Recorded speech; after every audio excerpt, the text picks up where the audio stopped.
Hey guys, what's up? Welcome to another video. I'm back today and I've got something that's going to probably upset a few of the people that have subscribed to my channel for the Micro Four Thirds stuff. But if you clicked on this link, you saw the title, you already know what I'm after.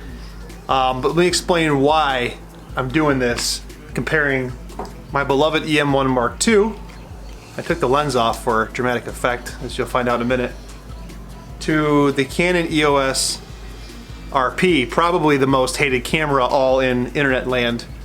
I mean, I got two people hate Micro Four Thirds. I'm tongue in cheek on that one, and people are hating on this camera for sure. But let me explain why these two cameras are actually competitors in an unlikely way. All right, so let me get started with a couple things. First of all, I absolutely love my Micro Four Thirds camera, my Olympus EM1 Mark II. It's amazing. It's like the most feature-packed, incredible camera I've ever had in my life. It's pro body, it's just an amazing camera. You've heard me talk about it, whatever, we'll get past that. But one of the appeals of Micro Four Thirds is its small size. I think in the video I made a little while ago about how Micro Four Thirds can kill full frame if ... I talk about how size is so key. I'll link the video right up there.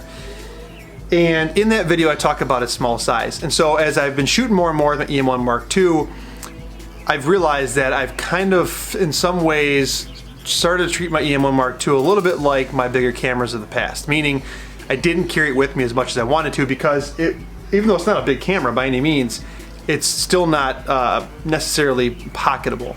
And the things that I need pocketable camera for in my life are mostly vlogging and just unexpected photography and family travel stuff. If I'm going out to shoot with a purpose, I don't mind carrying on a big camera. But if I'm not going out to shoot with a purpose, I kind of want something a little bit smaller. So I thought to myself, for some of the things I do get paid to do, or things that I do for photography as more of a profession or a hobby that people ask me to require utmost image quality, and the EM1 Mark II is amazing image quality. But I've always had in my mind, what if full frame? And that's probably why you guys are going to get upset at me here.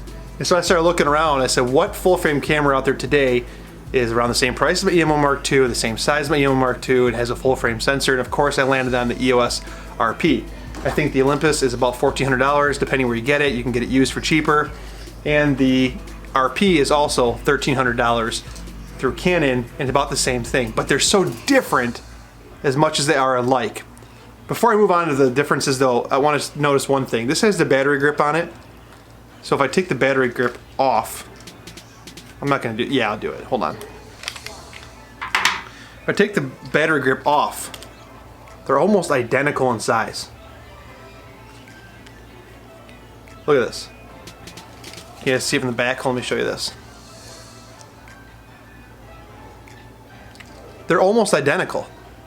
And so from that perspective, the size advantage, at least in the body, is no longer a big benefit. So let's talk about a few of the differences for a second, because they're very different in so many ways. This full frame sensor, and Canon neutered the crap out of this thing like a dog that doesn't need to reproduce anymore. I mean, they took a lot out of it. I mean, it doesn't shoot in 24 frames a second. The 4K is cropped and crappy. It's almost not usable. It just doesn't have dual SD card slots. The battery life is a little smaller.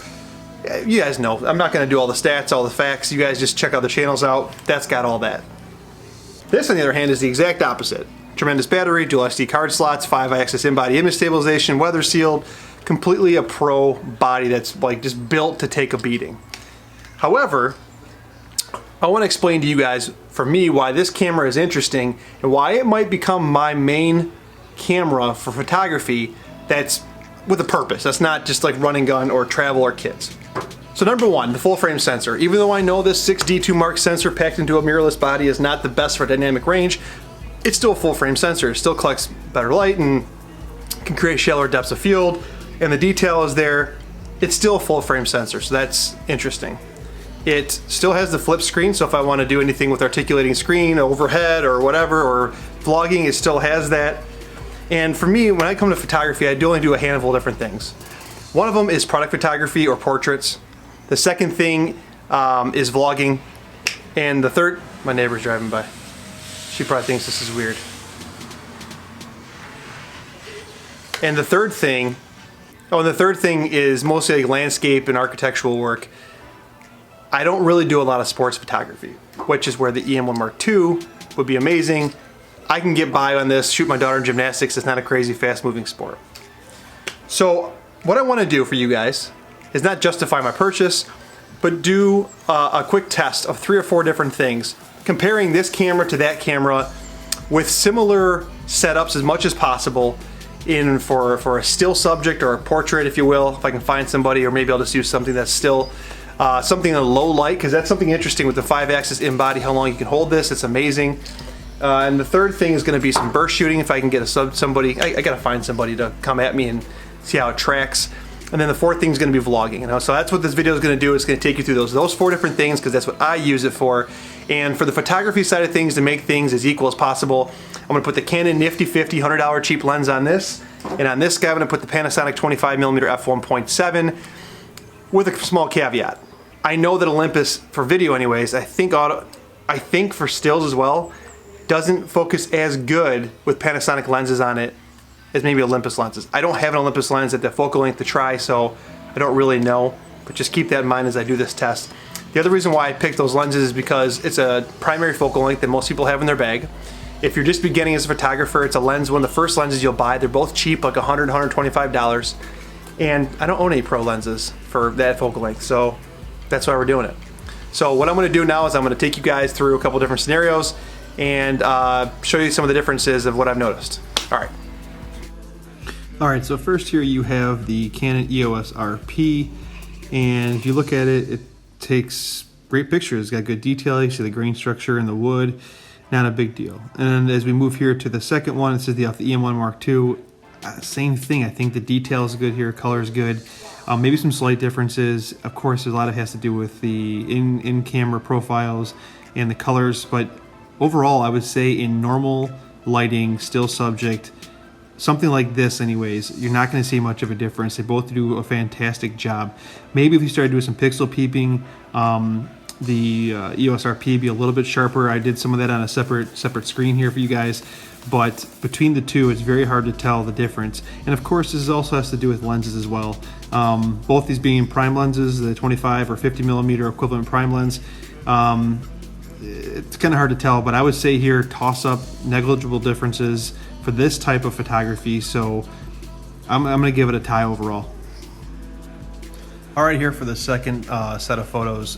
This is the EM1 Mark II, and what I did is I took these 2 laundry baskets, and I picked these 2 laundry baskets because that's what I had in my garage, but also because they have 2 colors that are very different, and color noise is one thing I'm interested in. So what I did is I put these out in my driveway. They are both shot in super low light. There was not very much light at all. The first photo you were seeing here is the EM1 Mark II, like I mentioned, and it's like a 2 or 3 second handheld exposure, and I kept the ISO pretty low. I think I was at 800 ISO on this one. Now the second one here is off of the EOS RP, and I think I was at ISO 12,800 or 6,400. But anyways, the big thing here is that I was able to handhold this EM1 Mark II, keep the ISO lower, and get a very sharp shot, whereas I had to have a decent shutter speed with a higher ISO on the EOS RP to get a similar exposure without making it blurry because of camera shake. With that being said, if you look, I pixel peeped a little bit, which I'm not a big fan of, but I pixel peeped a little bit, and if you look, the EOS RP seemed to be a bit cleaner, but both of them did very well in this low light situation, both a static subject. Now, where I think the EOS RP would pull away is if you had to take a picture in low light of a moving subject. But for this test case, both did well. I think the RP, zooming in on some of the color noise, did better. And for a moving subject, I'd still pick the RP, but both very passable for static subjects. Now for this part of the test, for this part of my comparison, the second thing I care about when it comes to photography, and a little bit, and I'm not a huge sports guy, but is continuous autofocus tracking. And mostly for me, it's just kids related stuff. I mean, my daughter does gymnastics, my son's growing up, he's a wild man, he's running around like crazy, and you know, he's gonna do sports eventually, so I want a camera that's gonna be able to keep up with the autofocus tracking. I don't need the necessarily super high burst rate, even though that'd be nicer. And for sure here, the EM1 Mark II just crushes it. I think in continuous autofocus, the EM1 Mark II does about 9 frames per second, and the Canon only does like 4. But I'd rather have 4 in focus frames versus, you know, 5 in focus and 4 out. Not saying the EM1 does, and that's why we're doing this test. We're to compare the two. To make things a bit more fair, I took the Panasonic lens off of the Olympus body and put on an Olympus native lens, the 14-150, so that there's no discrepancy with glass talking to body. And also the 14-150, I think the minimum aperture at the 25mm focal length, which is 50mm equivalent on the full frame, is something around 4.5 or 8 or whatever. I'm going to set both cameras at the same exact focal length, or aperture and focal length, to make sure there's no differences there. And what I'm going to do is basically put them on continuous autofocus tracking. And as soon as I acquire focus, I'm just going to hammer off the shutter and see how many of those shots I get in focus. So I'm on my DJI Osmo Action right now. If you guys can't tell, it looks kind of GoPro-ish. But I'm going to put this on top of the camera and bring you guys along with me, and we'll see how we do. So first up, we'll do the EM1 Mark II. This is no doubt super weird, but let's see if it works. All right, we've got a car coming right here, coming down the way. Let's see if there's cars in the background and screw this thing up right here.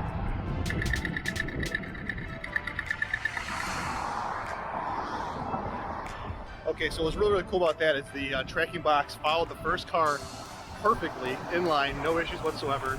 Whether all in focus or not, I don't know. These cars are going about 50 miles an hour, so it's probably a pretty hard rate for the camera to keep up, but it locked right on the car and followed the whole way, even with other cars behind it and other cars crossing the other way. So at least from looking through the body of the camera, the EM1 Mark II did really well.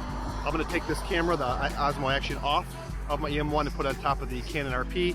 We'll do the same thing on the Canon. All right, you can see us whip through the photos we took here real quick, and you're going to notice that it pretty much acquired focus on all of them. Now, there is one thing that was my mistake. I had the camera set to aperture priority, and so I probably would have had even sharper images with a faster shutter speed, but the camera seemed to do a pretty good job keeping up with that black forward fusion right there, and everything seems to be in focus. Okay, so now we're back on the Canon RP. I have set the aperture to 4.5. I think 4.7 was on the M1 Mark II, so they're somewhat similar. High speed, burst rate, and continuous autofocus tracking. So let's see if I can do the same thing, one take, on the next car that drives by.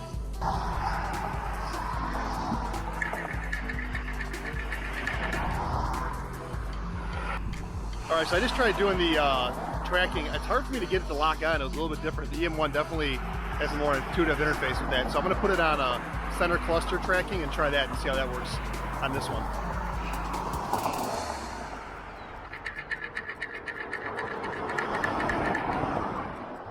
All right, so that time it definitely seemed to do a lot better. I just put the center cluster on the car and followed it along as it tracked.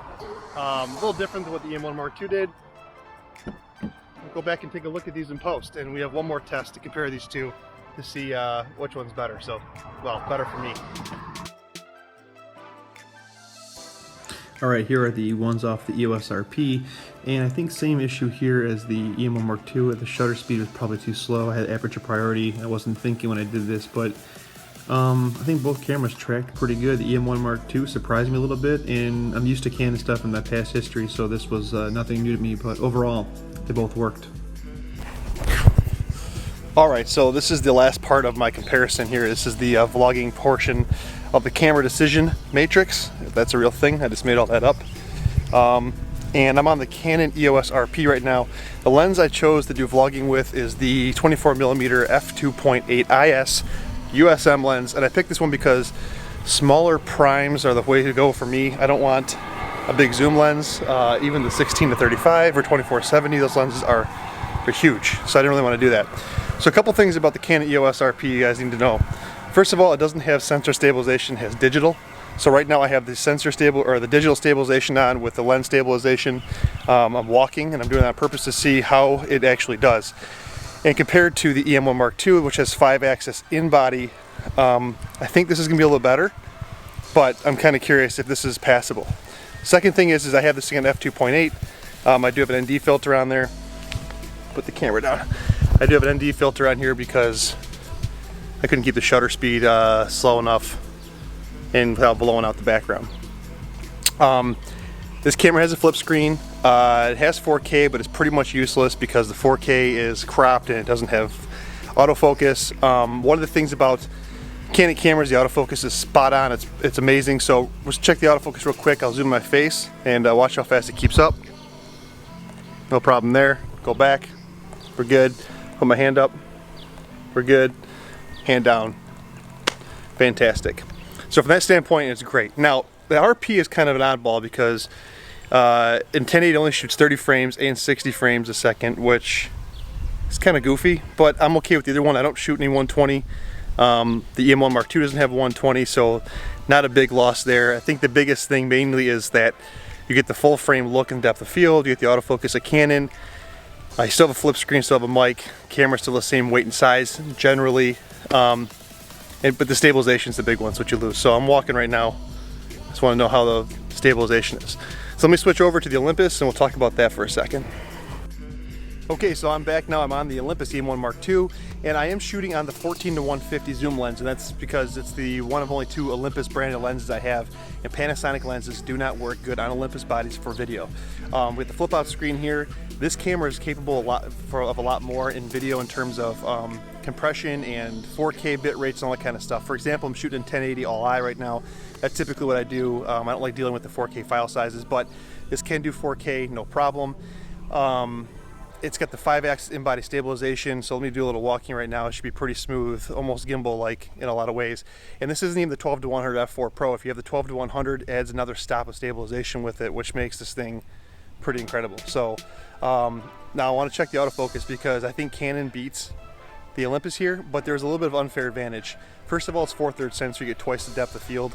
But now I'm shooting at f4 instead of f2.8 because this lens only does f4. So let me do a quick focus test. It catches up, it goes back. This is where it struggles. Let me put my hand up.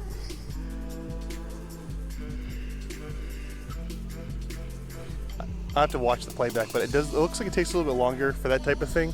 Otherwise, both these cameras are very, very passable for vlogging. It just comes down to size, weight, lenses, a certain look, field of view you're looking for, and that kind of stuff. So this was a quick vlogging comparison with the EM1 Mark II versus the Canon EOS RP. Both work, both very passable. I guess on the stat sheet, the EM1 Mark II has a lot more to offer, but for what I do, I'm just shooting 1080. Slow motion is only 60 frames most of the time, and I'm shooting 24 or 30 frames for regular walking and talking stuff. So that was a quick vlogging test with the EM1 Mark II versus the EOS RP. Alright, so I've had some time to review the footage, look back at some of the pictures, and it's time for me to make a decision on which one we're going to keep. So real quick, let's recap. What I'm mostly doing is product photography, travel photography, just general taking pictures of kids, my daughter doing some gymnastics, eventually my son doing some sports, and then some vlogging. So I'm not necessarily in need of the highest demanding camera, but you know, more is always better, right? So looking back at some of the pictures, I think both the EM1 Mark II and the RP did a fantastic job with that American flag poster board thing. I think both brought a lot of detail, sharpness. In average light, there's no big difference there.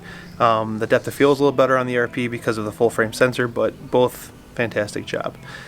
In low light, for sure, I saw a difference in the noise performance on those laundry baskets that were in my driveway. Odd test, by the way, right? I mean, that's kind of awkward. So I think the RP wins there. In terms of burst rate and autofocus tracking, the EM1 Mark II has a much better burst rate and a much better implementation of how to do the tracking compared to the EOS RP, but the EOS RP did seem to hit every shot that I remember looking back at. So I think 4 frames a second, 9 frames a second, for what I do of my kids and other things, it's going to be totally fine. For the product photography I do, I think the detail and the depth, field of depth of field that the Canon produces is going to be something beneficial to me, a different layer of artistic input that you can use. So I think for that aspect, I go with the EOS RP. Now, with that being said, I'm kind of afraid to get rid of some of the stuff that the Olympus has, like the live composite, the live time. You know, it's got obviously a very weather sealed body, then 2 SD card slots. It's got the sensor stabilization, which is pretty nuts. That's a big deal if you're trying to take a picture of something that's a static subject that requires a long shutter speed. But I probably use those things a lot less than I would the actual sensor advantage that the RP has. When it comes to vlogging, again, the EOS or the EM1 Mark II has 4K up to 237 megabits per second. It has the all-eye compression, so in general it should be better. But for me, both work, both are fine. The Canon has a little bit better autofocus, and they both are fantastic for vlogging, so I don't think you can go wrong there.